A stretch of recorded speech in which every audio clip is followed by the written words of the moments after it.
अब हम बात करते हैं यहाँ पर WAG-12 के बारे में। तो WAG-12 में क्या क्या चीज़ें बताई गई हैं।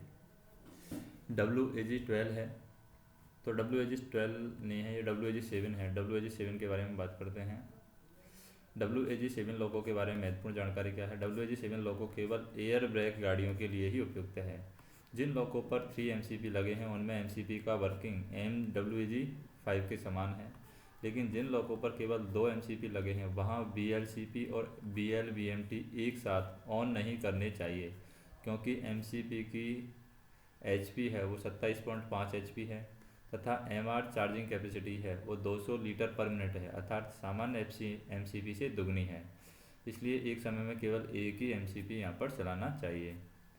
इन कंप्रेसर पर ऑयल पंप लगाया गया है। कंप्रेसर की चलती हालात में ऑयल पंप अवश्य चलना चाहिए।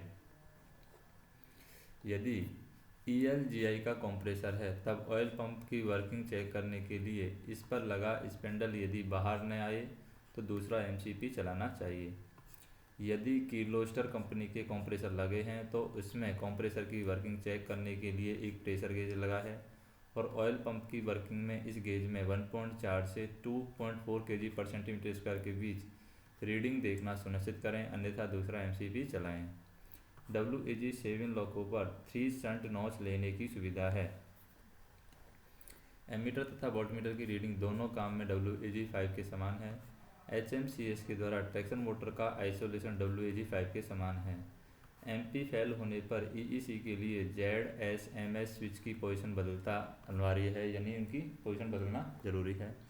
सभी इलेक्ट्रिकल और पेनोमेटिक सर्किट WAG-5 के समान हैं और इस लोको में केवल हिटाची की ट्रैक्शन मोटर का उपयोग किया जाता है, इसलिए इस लोको में सस्पेंशन बियरिंग सम्ब या विंड पैड नहीं होते हैं। QD1 और QD2 के कनेक्शन WAG-5 के समान हैं। QLM की सेटिंग 450 एम्पियर है और QRSI 1 एंड 2 की सेटिंग 4000 एम्पियर है। TFT सेटिंग है 5400 kVA है। अश्वशक्ति 5000 हॉर्स पावर है। WAG-5 की हम बोगी की बात करें तो बोगी किस तरीके से है।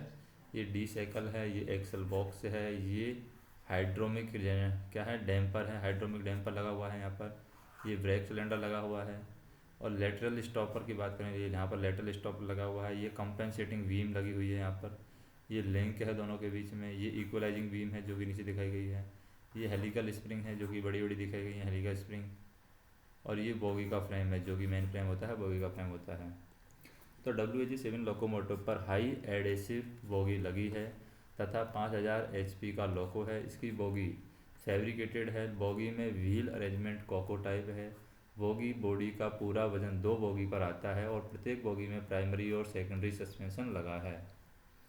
प्राइमरी सस्पेंशन की बात करें, बोगी और इक्वलाइजिंग बीम के बीच आउटर एवं इनर एक्सल के पास 2 हेलिकल स्प्रिंग सेट लगे हैं। इनके द्वारा बॉडी का वजन इक्वलाइजिंग बीम पर आता है।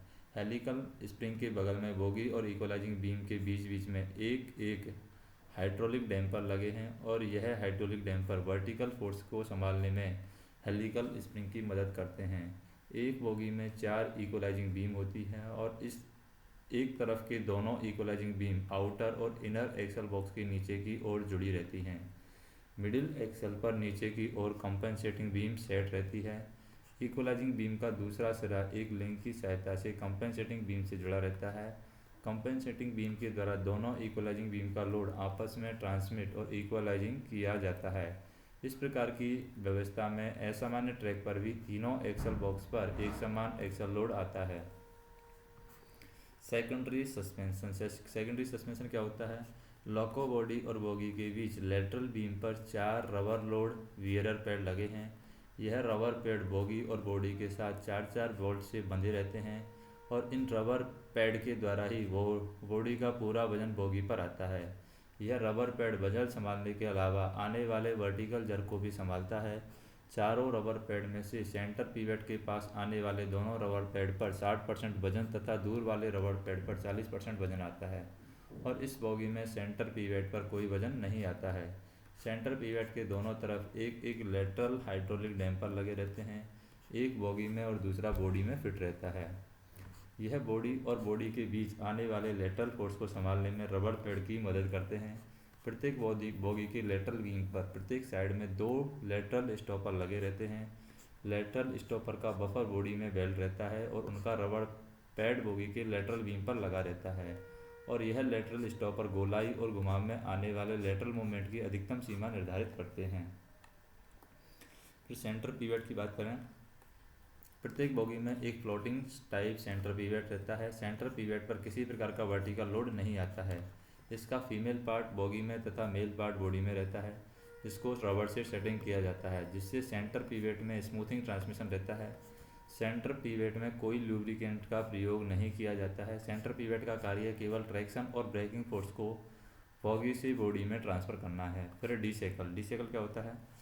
एक बोगी में दोनों तरफ 2-2 डी साइकिल लगे होते हैं जो बोगी और बॉडी के बीच लेटरल बीम पर फिट रहते हैं। डी साइकिल की मदद से बॉडी और बोगी को आपस में बांधकर रखा जाता है।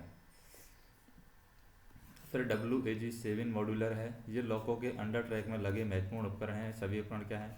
WAG7 नॉन मॉड्यूलर के समान लगे हैं, केवल निम्न परिवर्तन है इनमें जैसे 6 kg/cm² फीड वाल्व है, C2 रिले वाल्व है, एडिशनल AC2 रिले वाल्व है, लॉकों के अंदर न्यूमेटिक पैनल पर लगे हैं। SL1 चक्कर नंबर 5 के पास लगा है, SL2 चक्कर नंबर 8 के पास लगा है। कंट्रोल रिजर्वायर बोगी नंबर 2 की तरफ लगा है। R1 कॉक है चक्का नंबर 7 के पास CR के सामने लगा है।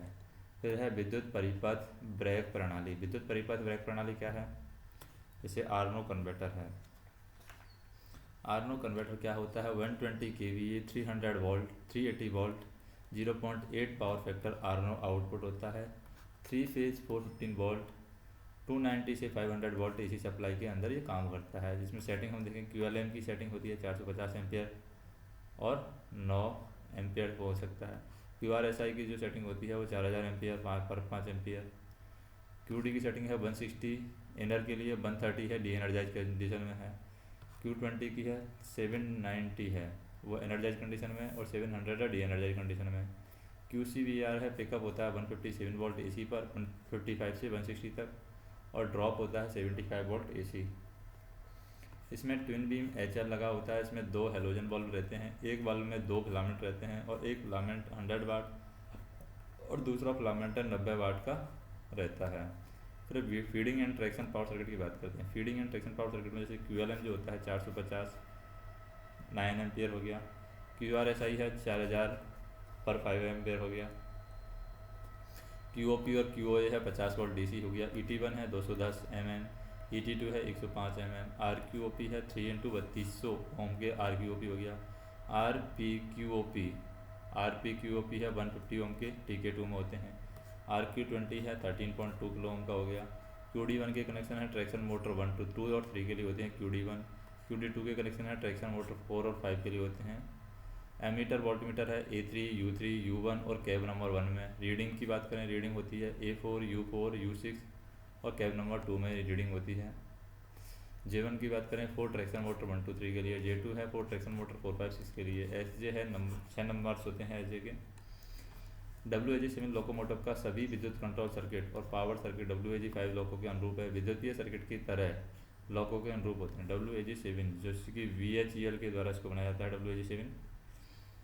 तकनीकी पैरामीटर की बात करें, कंटिन्यूटी रेटेड पावर 5000 HP, अधिकतम गति स्पीड 105 किलोमीटर पर आवर, एक धुरा पर भार 20.5 टन। गेज है इसका VG 1676, प्रारंभिक ट्रैक्टिव बल 44.0 टन, वाहन क्षमता 4830 टन और ब्लेसिंग स्पीड होती है 5 kilometre per hour. Balancing speed है ये 50 किलोमीटर पर आवर है। गियर का रेशियो है 16/65। कंट्रोल की बात करते हैं, माइक्रो प्रोसेसर आधारित दोष निवारण पद्धति के साथ टैप चेंजर कंट्रोल भी इसमें होता है। WAG7 VHEL में एक लोको की विशेषता क्या है? वातानुकूल कैब है, यानी AC कैब है इसके अंदर WAG7 में। स्टिक टाइप मास्टर कंट्रोलर है। क्रू फ्रेंडली कैब है। 3 दिशाओं में एडजस्ट होने वाली लोको पायलट सीट है और विजिलेंस कंट्रोल पद्धति है। श्रम प्रभावी रूप से डिजाइन की गई लोको पायलट डेस्क है और FRP सीट भी बनाई गई है। सुंदर लोको पायलट डेस्क व कैबिन है। 180 kPa वाला स्टैटिक इन्वर्टर है। माइक्रो प्रोसेसर आधारित दोष निवारण पद्धति है। कम व्यास वाली इलेक्ट्रॉन बीम से प्रदीप्त होने वाली केबल है। सिलिकॉन रबड़ इंसुलेशन युक्त तड़ित चालक है। ट्राई प्लेट ब्रेक पैनल है, मशीन रूम में अग्निरोधक पेंट है, लोको बॉडी पर पॉलीयूरेथीन पेंट है। फिर है स्टिक पाइप एमपी के परिचालन के लिए महत्वपूर्ण निर्देश क्या है, जैसे कि कुछ WAG7 लोको पर सामान्य एमपी की जगह स्टिक टाइप एमपी लगाया गया है। उसे ऑपरेट करने के लिए कुछ निर्देशों का यहाँ पर पालन किया गया है। जैसे इधर engineering Bhopal make stick pipe MP के उपयोग हेतु निर्देश दिए गए हैं। तो एमपीजे पहले हैंडल के सॉकेट में लगाएं, फॉरवर्ड के लिए आगे और रिवर्स के लिए पीछे ले जाएं। एमपी के द्वारा ट्रैक्शन और डायनामिक में ऑपरेशन होता है। ट्रैक्शन में नॉच लेने के लिए एन पर लाएं और एक नॉच बढ़ाने के लिए प्लस पर लाकर छोड़ दें तथा एक नॉच घटाने के लिए माइनस पर लाकर छोड़ दें। डायनामिक में नॉच लेने के लिए पी पर लाएं और एन पर ले जाएं और एक नॉच बढ़ाने के लिए प्लस पर लाकर छोड़ दें और एक नॉच घटाने के लिए माइनस पर लाकर छोड़ दें। एमपीएस की बात करें, ट्रैक्शन में शंटिंग नॉच के लिए क्रमशः 1 2 3 पर इसको रखते हैं शंटिंग नॉच के लिए।